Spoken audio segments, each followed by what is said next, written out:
Hey guys, how's it going? How to connect your wallet to Gemz coin. So to connect your wallet to Gemz coin, first of all, install the compatible wallet like MetaMask, Trust Wallet, or any other that supports the network Gemz coin operates on. Visit the official Gemz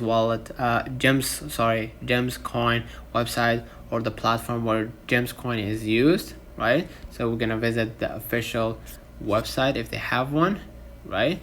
And then basically go to any other website and then click the button and select